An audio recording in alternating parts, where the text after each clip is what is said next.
대한 기대 변화, 중동 지역 리스크, 중국의 경기 부양책 등에 영향받으며 장기 국채 금리와 미 달러화 지수가 하락하였다가 반등하였습니다.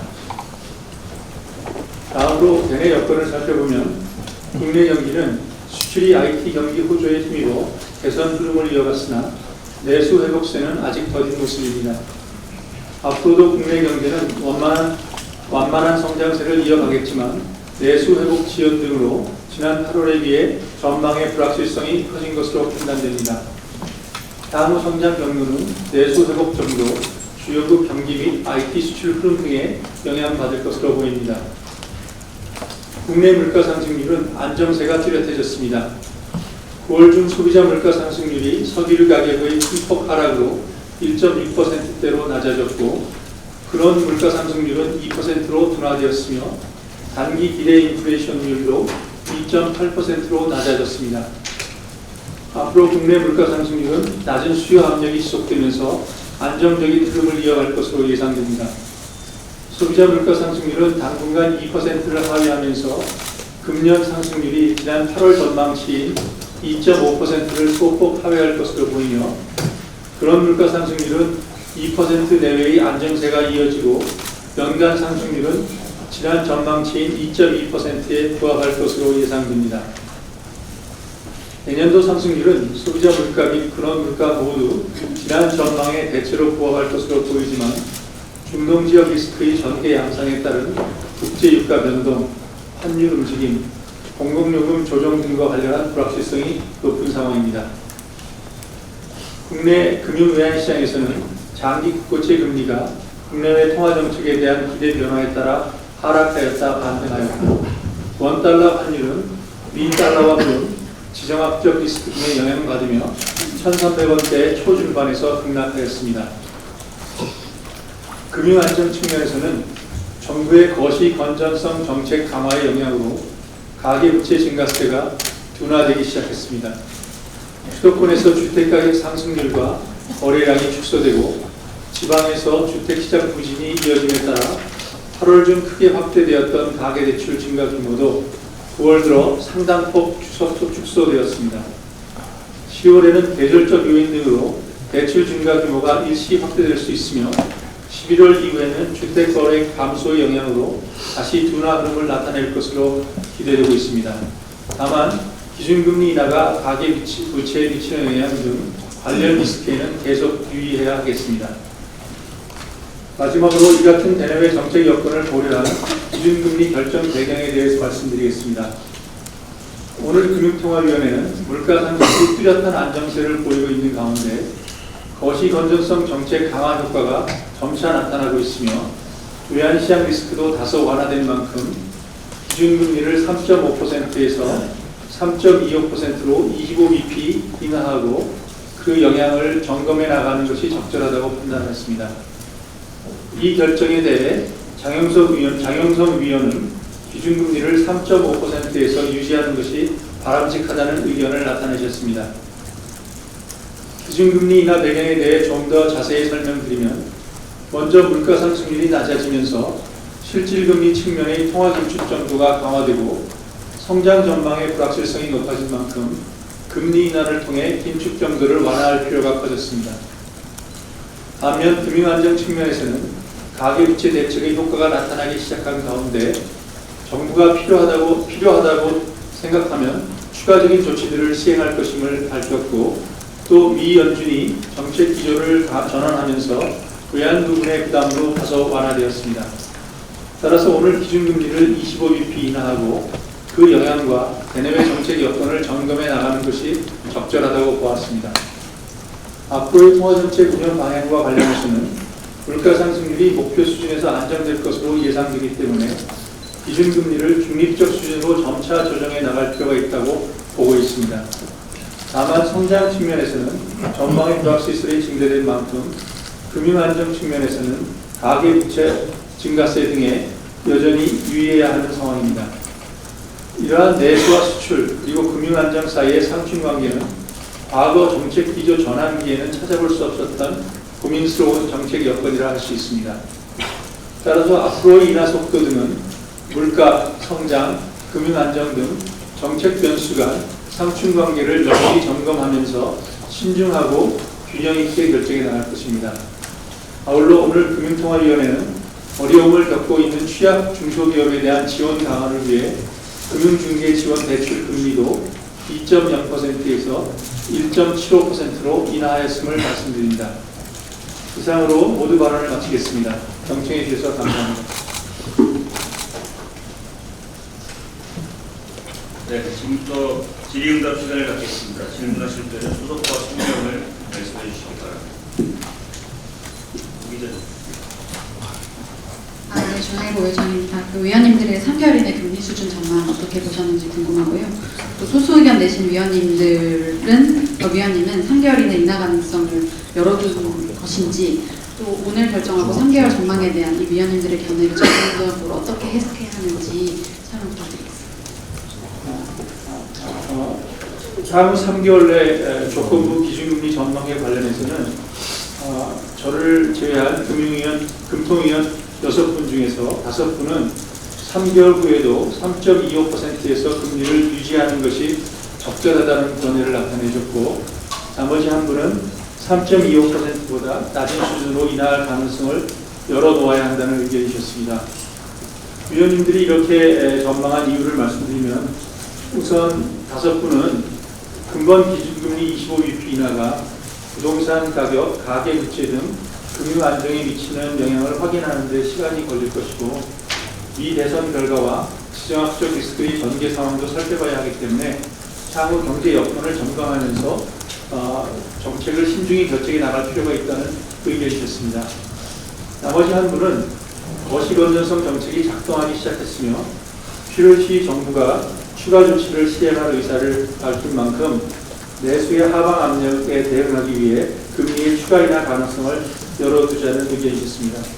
그리고 지금 말씀하신 거하고 이번 결정에 소수 의견 장영선 교수님 내신 거하고 연계해서 이 장영선 교수님 어느 의견을 말씀하시는지 제가 말씀드리기 어려운 거가, 저희가 소수 의견은 근본 2월달 결정에서는 소수 의견을 내셨을 경우에는 실명을 본인이 원할 경우에 밝히지만, 지금 3개월 후 조건부 전망을 하면서는 익명으로 하고 있음을 양해해 주시기 바랍니다. 사실 이렇게 익명으로 하는 것에 대해서 여러 의견이 있습니다만, 3개월 전망에 관해서는 익명으로 하는 것이 여러 가지 장점이 있다고 생각해서 저희가 그런 정책을 하기 때문에 소수 의견을 내신 분이 이 3개월 전망에 어떤 의견을 내셨는지에 관해서는 말씀드릴 수 없음을 강히 부탁드립니다.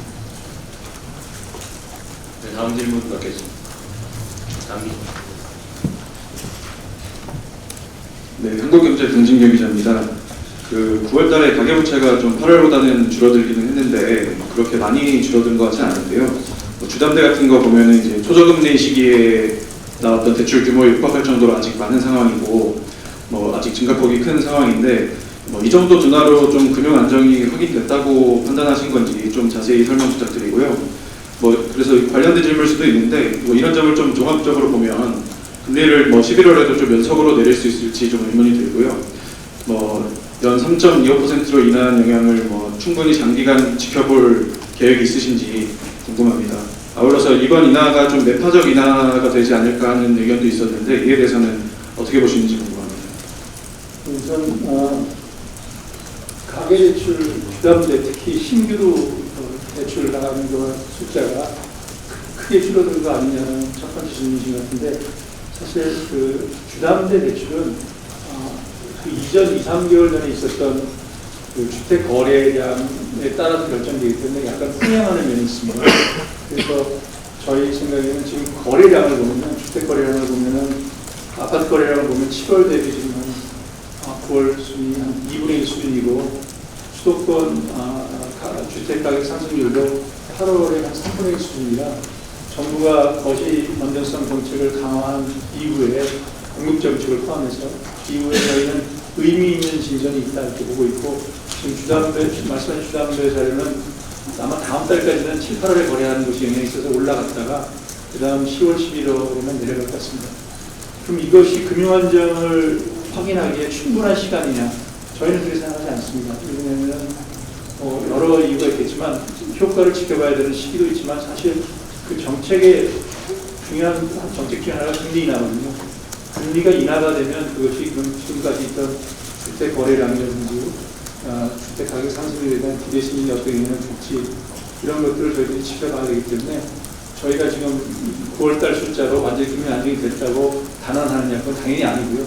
하지만 이게 정책을 해가면서 금융 안정에 대한 상황을 지켜봐야 되고 저희들이 하나 굉장히 긍정적으로 생각하는 것은 이번에 정책 공조에서 보다시피 정부의 이 가계부채 안정에 대한 정부의 의지가 굉장히 강해서 필요시에는 더 강화하겠다 이런 것도 있고 또 하나 저희 자체도 금리 인하 속도를 조정함으로써 금융 안정에 기여할 수 있기 때문에 당분간 거시건전성 정책 또 공급을 확실히 하겠다는 이런 정책들은 계속적으로 지속적으로 추진되어야 할 것 같습니다.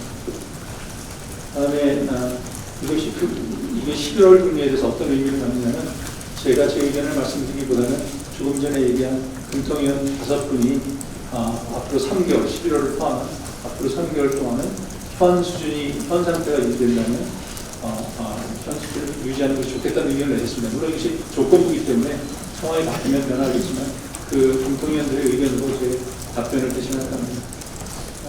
이걸 매파적 인하를 볼 것이냐 그러면 저희는 인하를 하지만 금융 안정에 대한 고려를 상당히 해야 된다는 고려이기 때문에 그런 면에서는 매파적 인하로 해석하실 수 있을 것 같습니다. 네, 다음 질문. 기자님. 안녕하세요. 저는 오늘부의 김지현 기자입니다. 저 8월 통방 때 총재님께서 민간 소비 등 내수가 크게 부진한 수준은 아니라고 하셨는데 오늘 금리 인하를 단행한 배경이 뭔지 설명을 좀 부탁드리겠습니다. 한은의 내수에 관한 판단이 2달 사이에 급격하게 나빠진 것인지 궁금합니다. 그렇다면은 정부 여당 측에서 지적하는 인하 실기론이 일명 타당한 게 아닌가라는 생각도 드는데요. 여기에 대한 총재님 견해도 함께 말씀해 주시면 감사하겠습니다. 그리고 두 번째 질문은 가계부채에 관한 것인데요. 지난 금안 보고서를 보면은 대출금리 25bp 하락 시에 서울 집값이 0.83%포인트 더 오른다고 발표를 한 바 있습니다. 그래서 이 통계는 20년간 평균으로 추산하는 것이고 이미 높은 인하 기대감이 조성된 현 상황에서는 상승률이 더 높아질 수도 있다고 보이는데요. 총재님께서는 이번 금리 인하가 서울 집값과 가계부채 증가세에 어느 정도 영향을 미칠 걸로 보시는지 궁금합니다. 저는 이번에 저희가 금리를 낮추게 된 가장 큰 배경은 내수 모든 여기에서 실질적으로 저희가 3.5%까지 올라갔을 때는 저희 인플레이션이 6%까지 올라가는 그런 상황에서 올렸던 거고 그다음에 한동안 유지를 하면서 인플레이션이 떨어지게 기대했던 겁니다. 그래서 사실 지금 인플레이션이 이제 2% 이하로 떨어진 입장에서 보면 실질금리, 기준금리 실질금리가 볼 경우는 상당히 높은 수준이고 긴축적인 수준에 있습니다. 그래서 저희가 경기가 과열됐다든지 이런 상황이면은 긴축적인 수준을 유지하겠지만 내수가 회복 중이라 하더라도 잠재 성장률보다 낮은 수준이고 또 경제 성장률 자체도 잠재 성장률에서 크게 높지 않은 수준이기 때문에 불필요하게 기준금리를 너무 오랫동안 긴축적인 수준으로 갈 이유는 없다. 이 인플레이션이 떨어진 상황에서 그것이 가장 큰 불필요하게 긴축 수준을 유지할 게 없다는 것이 가장 큰 원인이고요. 내수에 관한 저희 전망은 지금 큰 변화가 없습니다. 그리고 혹시 여기 양해해 주시면 또 실기 얘기가 나와서 제가 약간 민감한데 좀 길게 제가 말씀드린다. 또 괜찮다고 하면 지난 8월에 저희가 금리 결정했을 때 실기한 것이 아니냐라는 여러 기관과 의견들이 많았습니다. 근데 사실 저희가 실기를 했느냐 안 했냐는 것은 내수에 방점을 두고 지금 통화정책을 하는 시점인지 아니면 금융안정도 한꺼번에 고려하면서 하냐에 따라서 그 평가가 달라질 거라고 생각하고 당연히 저희는 금융안정도 고려하면서 해야 된다고 생각하고 있고 이러한 판단이 옳았는지는 지금 당장은 평가하기 어려울 것이고요. 1년 정도 시간이 더 지나서 우리의 경기 상황과 그리고 이 금융안정 어느 정도 달성했는지 그것을 보고 평가해 주시면 좋겠습니다.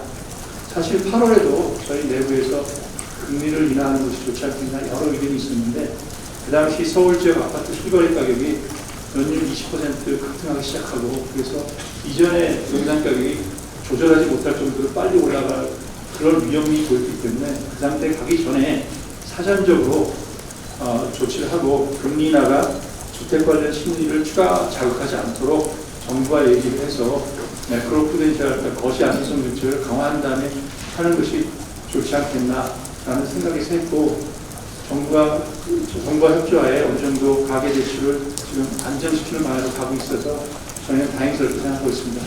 그래서 사실 저한테 물어볼 것이 아니라 금리 8월에 인하하지 않은 것이 실기한 것이 아니냐 이런 질문하는 기관이나 분이 계시면 그분한테 금리를 인하하지 않았음에도 불구하고 가계대출이 10조 가까이 늘어났는데 그거 예상하시고 하신 것인지 오히려 그분들한테 물어봐 주셨으면 좋겠습니다.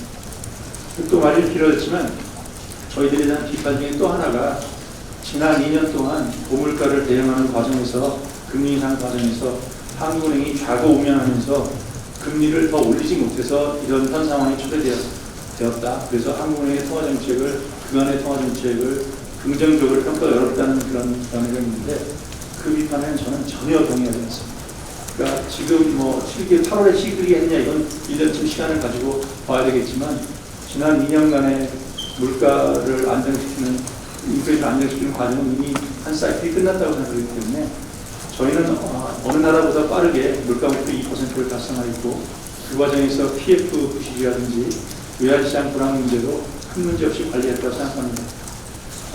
물가 상승뿐만 아니라 PF 부실 우려가 심각한 그런 상황에서 금리를 더 큰 폭으로 인상했다면 지금 자영업자들의 고통과 내수 부진이 훨씬 더 심각했을 거라고 저는 생각하고 있고요. 주요국보다 적은 폭의 금리 인상으로 보다 빠르게 물가 안정을 달성하는 것은 긍정적으로 평가받아야 되리라고 생각합니다. 저는 저에 대한 평가보다는 한국은행 직원들이 그런 정말 예측도 잘해주고 했기 때문에 앞으로 과정을 해도 모르지만 적어도 2년간의 한국은행이 했던 정책에 대해서는 저는 직원들에게 감사하고 긍정적인 평가를 받기 원합니다. 가계부채에 관해서 지금 더 금리가 상승하지 않겠냐 이게 큰 걱정입니다.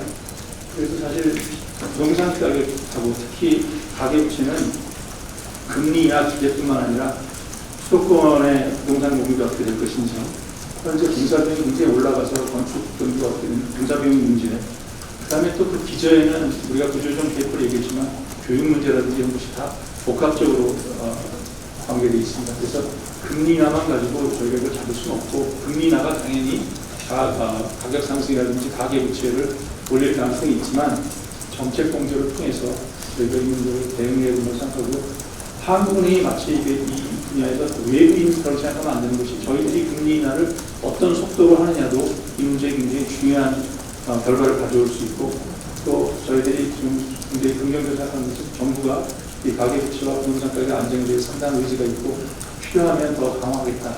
또 이전 과거와 달리 공급 정책도 적극적으로 만들고 있기 때문에 어려운 일일지 모르지만 좀 이번만큼은 좀 성공적인 안정세를 가져왔으면 좋겠다 이렇게 생각하고 있습니다. 네, 다음 질문. 장기자. 네, 일일이 장혜영 기자입니다. 방금 그 속도가 더 중요하다는 말씀 주셔서 질문을 드리는데요.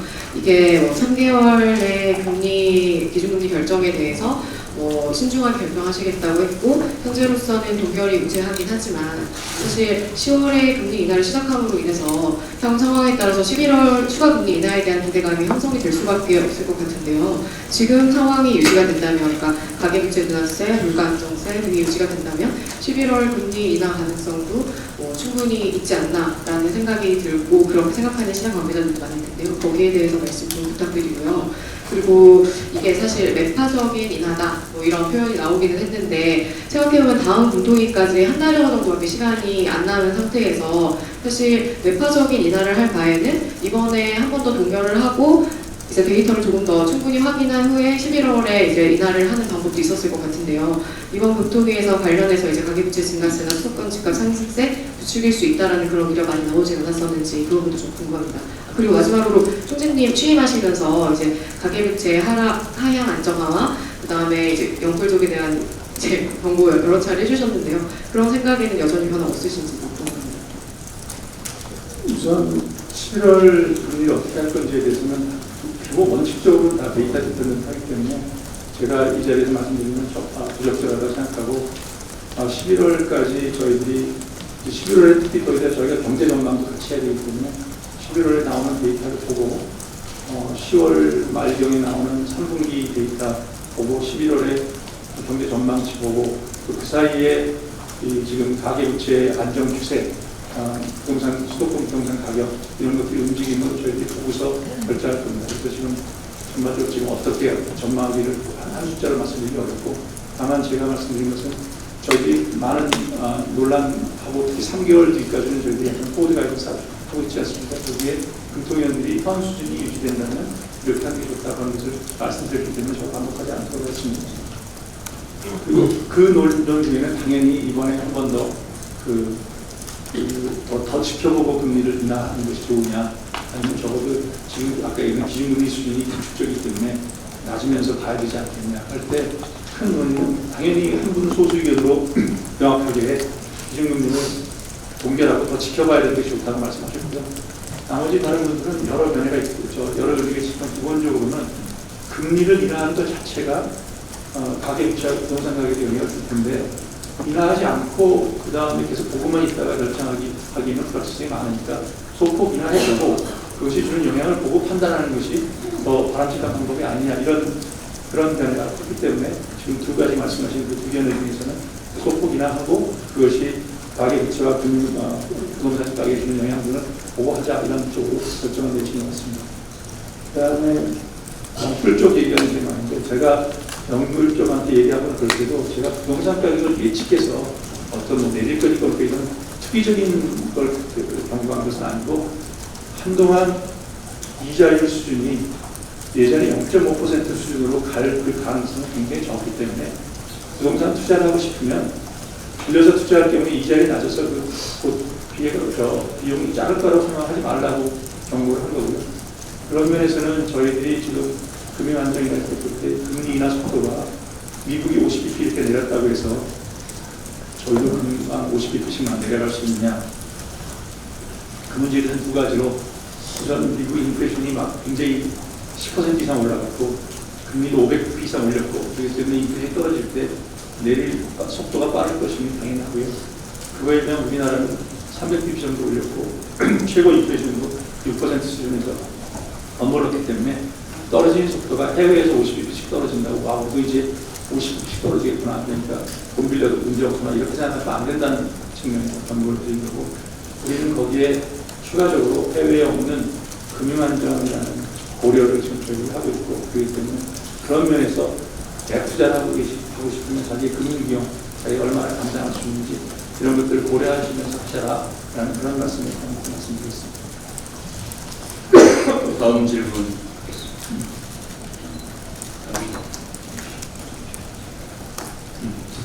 안녕하세요. 이시스 남주현 기자입니다.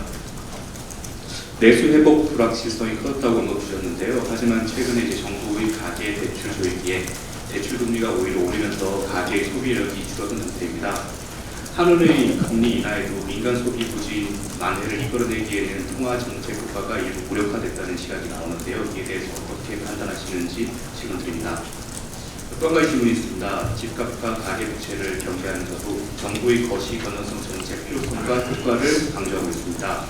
한은의 설립 목적 자체가 통화 정책을 통한 물가와 금융 안정인데 금융 안정 책무를 정부에 떠넘겼다는 시각이 나오는데 이에 대해서 어떻게 생각하시는지 의견 듣고 싶습니다. 지금 내수 얘기는 내수라는 거하고 털어서 내수에는 여러 항목이 있잖아요.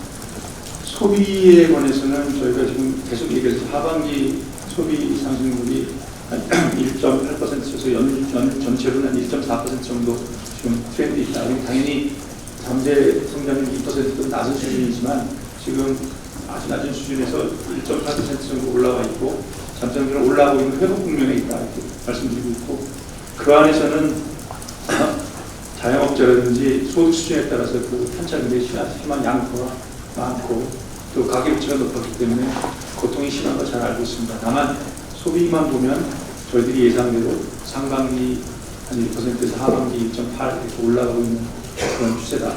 낮은 수준만 회복 추세라고 보고 있고요.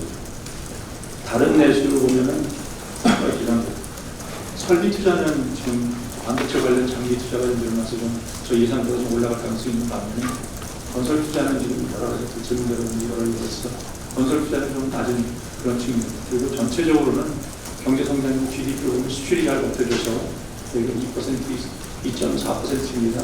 지난번 발표된 이상도 있고 이제 새로 이제 리비전 해야 되겠고 그래서 잠재 성장률 이상의 성장률을 좀 보이고 있는 그런 상황이다라고 지금 경제 상황을 보고 있는데 3월 이제 이번 월 말에 3분기 경제 성장률 나오고 11월에 경제 성장률 다시 점검할 때 여러 가지 불확실성이 영향을 보고 있습니다. 지금 불확실성을 얘기하는 것은 미국 대선 결과, 미국의 소프트웨어는 어떻게 될 것인지, 중국의 부양 정책이 어떻게 될 것인지, IT 경기 사이클이 어떻게 될 건지 이런 것들이 수혜주는 한계가 굉장히 크기 때문에 그런 영향을 한 번 더 점검해 봐야 될 것 같습니다. 그리고 이번 발표로 이 가계부채나 뭐 이런 문제를 정부에 떠넘기는 거 아니냐.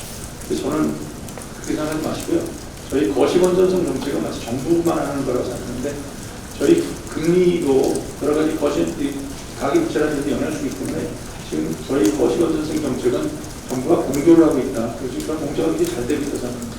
그래서 이게 꼭 떠넘길 수도 나다면 떠넘길 수도 없는 거고 당연히 정부의 여러 가지 그 규제 정책이라든지 공급 정책과 함께 저희의 금리 정책의 스피드 조화 이런 걸 통해서 거시의 정책과의 공조가 지금 이루어져야 되는 상황이라고 생각하고요. 떠넘긴다는 표현 자체가 자꾸 정부가 하고 저희하고 싸움시키려고 하는데 저희 사이 굉장히 좋습니다. 공조를 잘해서 나라의 경제에 기여하는 것이 더 중요하다고 생각합니다. 네. 다음 질문.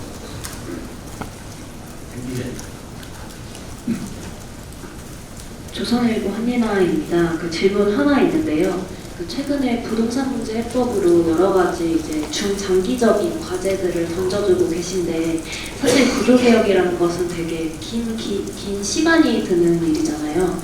그럼 이제 상당 기간 동안 이제 부동산 문제 해결은 쉽지 않다고 봐야 할 것 같은데 이제 통방문을 보면은 수도권 주택 가격이 둔화될 것으로 보인다라고 적혀 있어서요. 이런 상황에서 기준금리를 내리는 것은 부동산 시장을 자극할 위험이 있다고 봐야 맞지 않나요? 총재님의 생각이 궁금합니다. 저는 이 아까 얘기한 부동산 문제는 특히 부동산 가격 문제는 저희처럼 금리와 그다음에 거시건전성 정책만 가지고 해결하기 어렵습니다. 거기에는 기초적으로 공급 문제도 들어가 있고 국토부에서 해결이 되고 그다음에 저는 우리 수도권 특히 이 서울 지역의 부동산 가격은 교육 문제하고 굉장히 말씀드린 대로 관련돼 있고 여러 문제가 복합적입니다. 그래서 이 문제를 뭐 금방 해결하거나 있지는 않지만 저희 그 문제를 악화시켜서 더 가는 방향은 바람직하지 않다고 생각하고요. 저희는 지금 기재부장님이 말씀하신 대로 부동산 가격 자체에 저희가 신경을 쓰고 있지만 실제로 저희들이 단기적으로 정책 목표만 본다 그러면 가계부채를 잘 관리하는 것이 더 중요한 제가 드린 말씀은 중요성이라는 표현이 오해할 수 있지만 수도권 부동산 가격 이것도 여러 가지 중요한 인풋이 있기 때문에 경제 부처 외에 다른 여러 부처와 같이 정책 공조가 필요하다. 또 국민 인식 전환이 필요하다. 그 얘기 말씀드리고 좁게는 이 경제 부처를 보면 저희들은 가계부채에 더 관리가 더 중요한데 부동산 가격에 영향을 주는 부분을 같이 보는 것이 직접적으로 가계부채 영향과 관련되어 있기 때문에 저희가 보고 있고요. 그런 면에서는 가계부채를 관리하는 데서는 저희가 정책 수단이 더 많습니다. 은행과의 공조라든지 여러 가지. 그래서 다른 기업은 그쪽에서 볼 거고 말씀하신 대로 금리 인하가 반복적으로 얘기하지만 금리 인하가 이론적으로는 가계부채 증가와 부동산 가격 기대 지침비를 통해서 영향을 줄 수 있기 때문에 그런 영향이 너무 크지 않도록 그 스피드나 이런 걸 조절하면서 정부가 정책 공조를 할 예정입니다. 네.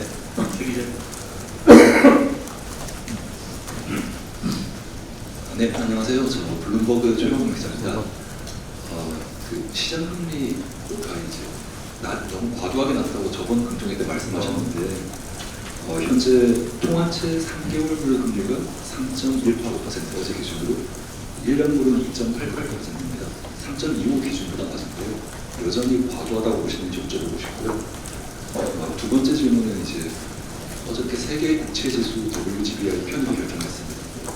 물론 내년 11월부터긴 하지만 정부 전망으로는 75조 원 이상이 70%는 관해지 없이 30%는 관해지 이로 들어오더라고 봅니다. 이게 국내 원화 및 달러 유동성 그리고 통화 정책의 그 금리 커브 상의 전파 경로에 어떤 영향을 미칠 거로 보시는지 여쭤보겠습니다.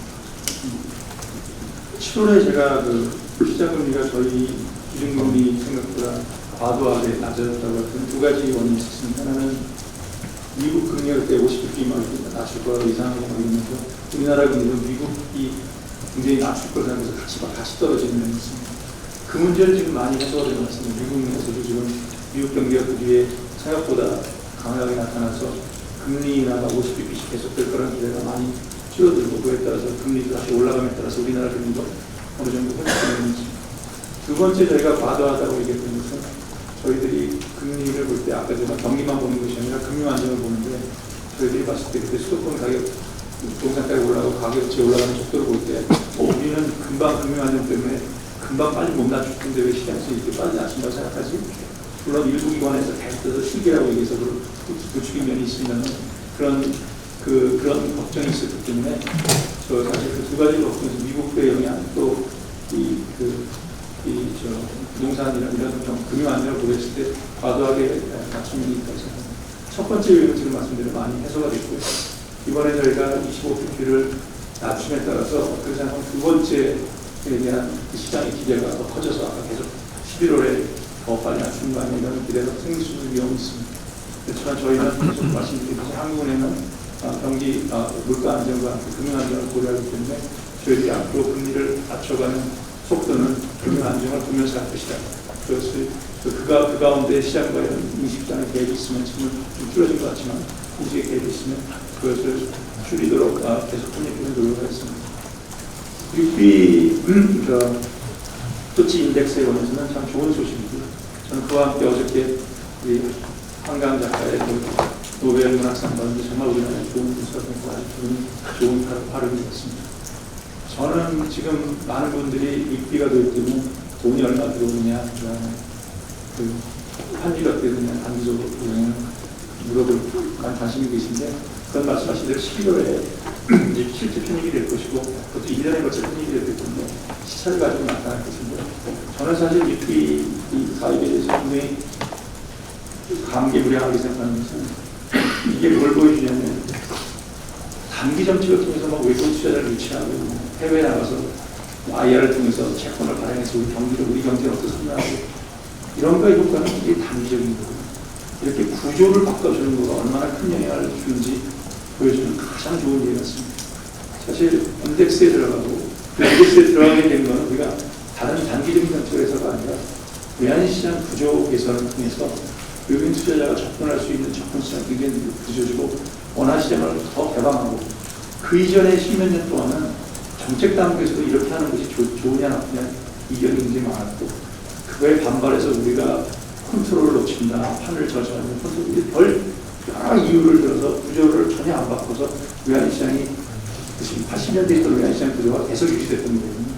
우리의 경제 규모라든지 전 세계가 우리가 생각하는 한국에 대한 이미지와 달리 우리의 굉장히 오래된 전통이 자리 잡은 시장이 계속 변화하다가 이번에 정부의 노력에 의해서 지난 2, 3년 동안 외환시장 구조 개선 또 한국은행도 많이 저희도 기회에 있다고 자부하고 있고 그래서 원화시장이 개방됨으로써 이런 일이 일어났고 이런 일이 일어나는 것이 들어오는 외자의 위치라든지 또 투자자의 구성이 투기적인 투자자가 아니라 장기 투자자가 들어오고 그래서 이것이 정말 구조조정이라는 것이 얼마나 이해가 되기 때문에 어렵지만 그것을 달성하면 얼마나 좋은 효과가 있는지 그걸 보여주는 좋은 효과가 있다고 생각해서 그래서 저는 그 점에 더 초점을 두고 싶고 그런 면에서 통화정책에는 어떤 임플리케이션이 있냐 하면 저한테는 이때까지 우리나라 부채가 외화 표시 부채로 많이 조달됐을 경우는 사실은 환율을 저희들이 어떤 상황에서 변동환율을 막 옹호해서 환율을 크게 변동시킬 경우에 부담되는 것이 뭐냐면 원화로 환산했을 경우에 부담이 커서 신용형 디폴트 위험이 생기는 거거든요. 근데 이번 위기가 뭐 시간이 걸리겠지만 위기를 통해서 국채뿐만 아니라 은행채 등 뭐 이런 채권들을 우리가 원화로 외국인들한테 할 수 있다면 환율 변동성으로 외국인이 갖고 나면 환율 변동은 생기지만 그 환율 변동으로 인한 손실은 투자자가 지게 되잖아요. 어떤 디폴트 리스크라는 것이 굉장히 줄어들기 때문에 상당한 정도 의미가 있다. 그래서 통화정책의 메커니즘에 어떤 임플리케이션이 있냐 그러면 당연히 뭐 국제금리가 미리 떨어지고 이런 것도 있지만 통화정책 면에서는 변동 환율제를 좀 더 유연하게 활용할 수 있는 그런 장점이 있습니다. 네, 다음 질문 기자님 먼저.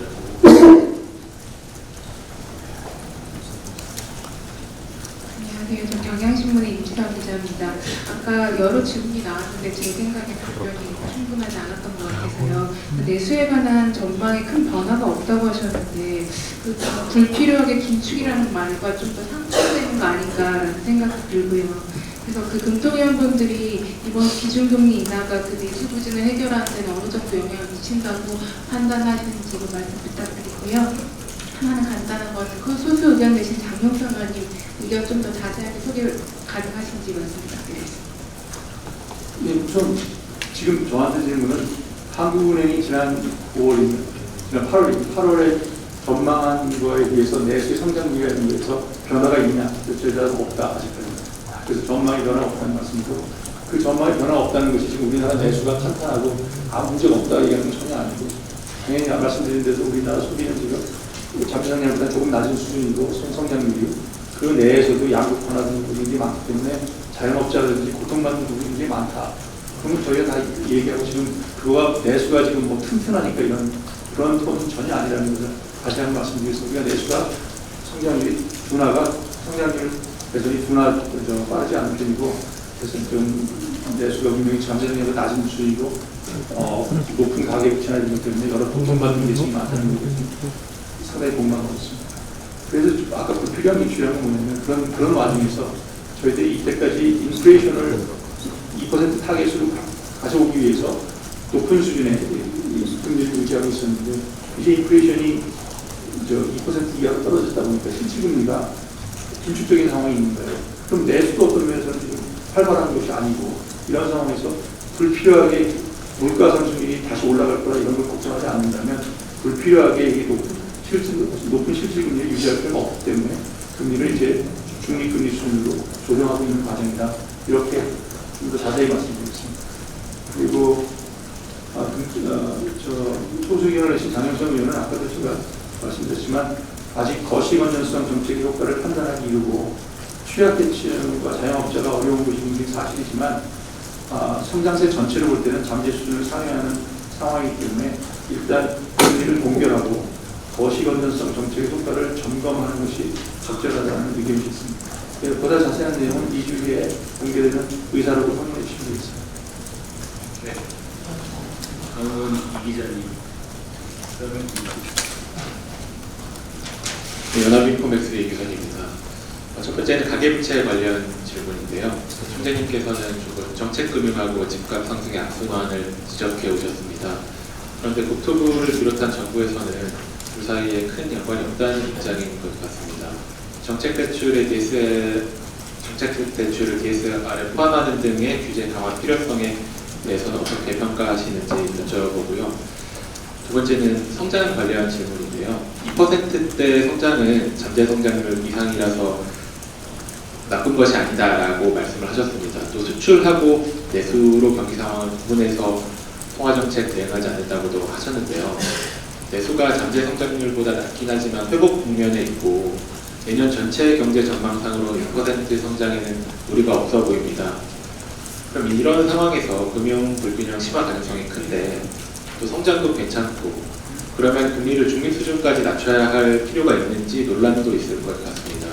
총재님께서는 내년 중에 중립 수준까지 금리를 내릴 필요가 있다고 보시는지 여쭤봅니다. 우선 지금 가계부채 증가에서 정책금융이 차지하는 거에 관한 논의는 시기를 구분해서 봐야 될 것 같습니다. 저희가 정책금융이 너무 큰 폭으로 나가서 가계부채 증가세가 커지고 있으니 줄여야 된다고 해서 2023년 말에 말씀드린 건데 그 당시에는 가계대출 나간 거에 가장 높았을 때가 아마 70% 정도였어요. 70% 정도가 정책금융으로 나갔기 때문에 은행들이 수동적으로 그냥 가계대출을 해줘야 되는 그런 수준이었습니다. 당연히 가계대출을 증가시키는 가장 큰 요인 중에 하나이기 때문에 저희들이 그것을 좀 자제할 필요가 있다 얘기를 하고 최근 한 올해 상반기 지나서 아마 지금 평균적으로는 전체 나간 가계대출의 30% 미만, 저는 한 20% 정도 수준을 보고 있는데 30% 미만이 정책금융이나 자동대출이고요. 나머지는 사실은 은행들이 연초에 자기들이 저희들한테 알려왔던 가계대출에 대한 그 계획안보다 중간에 여러 가지 경쟁이라든지 다른 이유 때문에 훨씬 더 그 목표치를 넘겨서 가계대출을 늘어나기 때문에 지금 현재 늘어나고 있는 가계대출은 정책금융으로부터 유발된 거라고 얘기하는 시차가 있습니다. 오늘 오면 은행 자체가 좀 가계대출을 스스로 위험 관리를 해야 될 그런 상황이라고 말씀드리고, DSR 규제는 저는 지금 더 추가적인 DSR 규제하게 되면 분명히 실수요자라든지 여러 가지 불편함이 있습니다. 그래서 지금 정부에서도 지금 저희들이 1단계로 추진한 거시 건전성 정책이 효과를 내는지 보고, 만약 효과를 내지 않으면 필요한 경우에는 하겠다는 의지를 가지고 있기 때문에 저는 그것을 좀 지켜보고 판단하는 거고요. 저는 중장기적으로 볼 때는 아주 길게 봐서 이번 사태와 관계해서는 어떤 대출인지 자기 능력에 맞게 빌리는 것이 중요합니다. 정책이 어떤 이유든지 자기 능력이 없는, 자기 소득이나 이런 능력이 없는 거에 비해서 돈을 빌려줘서 나중에 문제가 생기는 것은 바람직하지 않다는 면에서 저는 DSR 규제는 중장기적으로는 좀 확대돼야 된다고 생각하는데, 단기적으로는 여러 가지 부작용이 있을 수 있기 때문에 현재 가계대출이라는 상황을 보고 정부가 판단하는 하겠다는 입장은 아주 합리적인 입장입니다. 그리고 그 중립금 지금 경제성장률이 2% 정도 잠재성장률을 하고 있는데 중립금리로 왜 내려가느냐 하는데, 중립금리로 안 내려가면 2% 성장보다 낮게 됩니다. 그러니까 저희가 중립금리라는 것은 뭐냐면 잠재성장률을 유지하기 위해 필요한 성장률이기 때문에 지금은 금리가 그동안 높았던 거는, 중립보다 높았던 거는 인플레이션을 6%에서 2%로 떨어뜨리기 위해서입니다. 경기를 좀 희생하더라도 저희가 중립금리보다 높은 긴축 수준에 유지하자는 것인데, 이제 물가에 관한 저희들이 이제 물가 상승률 2% 타겟에는 좀 큰 요인 변동이 없으면 정착됐다고 보기 때문에 이 상태에서 중립금리 이상으로 계속 오래 가져가면 2% 유지가 어렵기 때문에 저희들이 하는 것을 이해해 주시면 될 것 같고요.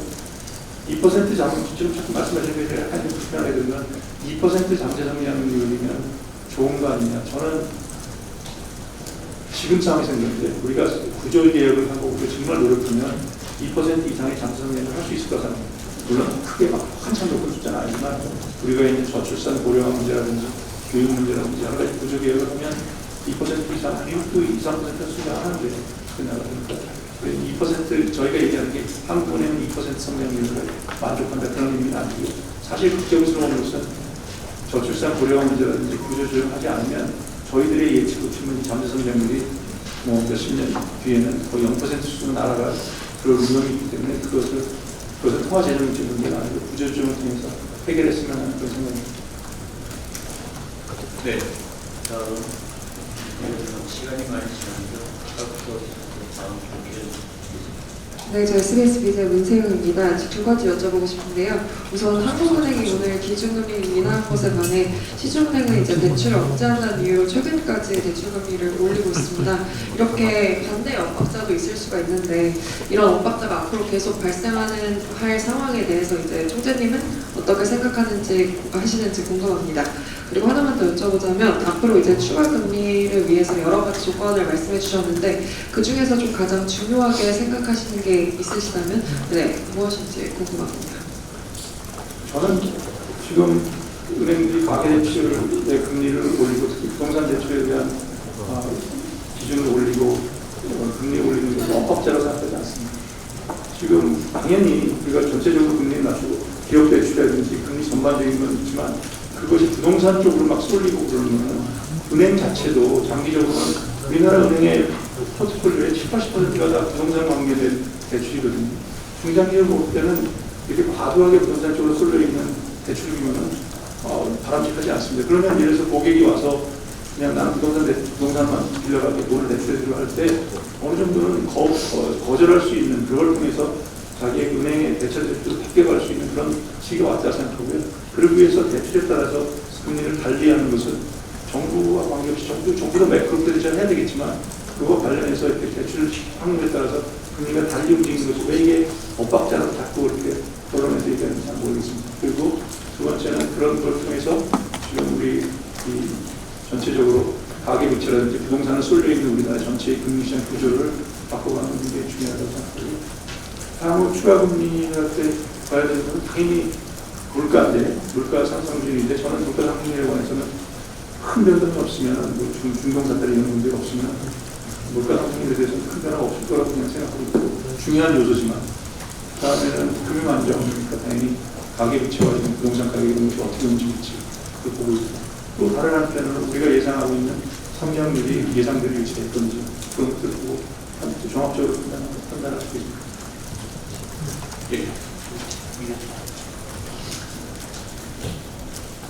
예, 매일경제 우수입니다. 그 말씀 잠깐 하셨는데 이제 물가 외부 변수를 보면 이제 지정학적 요인이 있고 특히 이제 중동 정세 상황에 따른 물가 상승 우려가 사실 있는데 물론 이제 군사적 상황에 대한 예측이 힘들지만 이에 대한 하나의 예상과 물가가 비정상적인 급등 상황이 발생할 시에 현재 금리 방향성에 어떠한 영향을 미칠 수 있을지 말씀 부탁드립니다.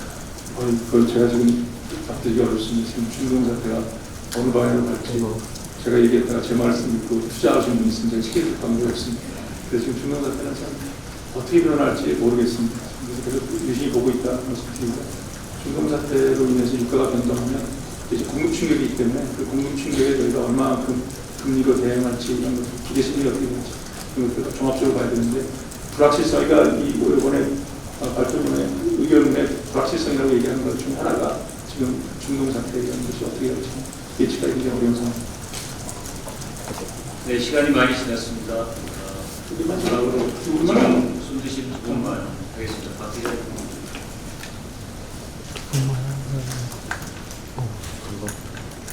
안녕하세요. 저 아이니비즘 박은경 기자라고 하는데요. 통과문에 보시면 긴축 정도 소폭 축소한다는 표현을 썼는데 사실 일부에서는 긴축이 중요하다 이런 표현을 쓰시기도 하더라고요. 이렇게 보시는 시각도 있는 긴축에 대한 경계감을 좀 가져간다고 해석을 하면 되겠습니다. 그건 이제 결국 중립금리가 어느 수준이냐는 질문일 텐데요. 저희가 통계적으로는 굉장히 범위가 넓어서 몇 퍼센트 정도가 중립금리인지 말씀드리기는 어렵고 다만 지금 수준에서는 어떤 계량 모델을 쓰더라도 중립금리 상한보다 위에 있는 실질금리가 인상하기 때문에 당분간은 금리를 인하할 여력은 있다. 근데 그 인하하는 속도가 금융 안정에 미치는 영향을 보면서 가겠다 이런 결정을 보시면 될 것 같습니다. 네, 오 기자님 마지막 질문. 네, 저희 하이브맥스의 오준우 기자입니다. 그 5분의 금통위원께서 3개월 후에는 3.25 가능성 유지를 하는 게 바람직하다는 의견을 주셨는데 이거는 내년 1월도 동결을 하는 게 바람직하다는 의견인 것 같고요. 이렇게 보면 분기별 인하가 아니라 반기별 정도로 인하 속도를 생각하시는 게 아닌가 싶은데 여기에 대한 설명을 좀 부탁드리고요. 그 다음에 중립까지 금리를 내릴 필요성은 계속 강조를 하고 계신데 이게 내년 중에는 중립까지는 가야 된다고 생각하시는 건지 아니면 이게 경과하는 상황에 따라서 조금 더 늦춰질 수 있다고 보시는지 그리고 좀 더 나가면 중립 이하로까지 내릴 상황도 생각을 하시는지 우선 제 생각에 지금 의원님들께서 3개월이기 때문에 1월까지 포함하는 건 사실이고요.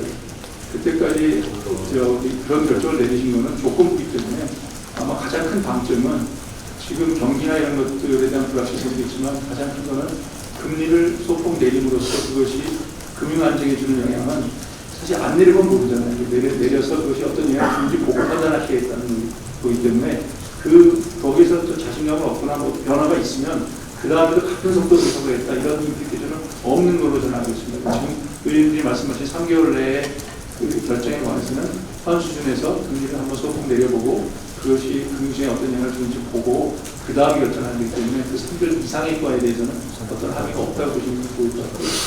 그 다음에 중위까지 내지는 기간은 여기 얘기하기 어렵죠.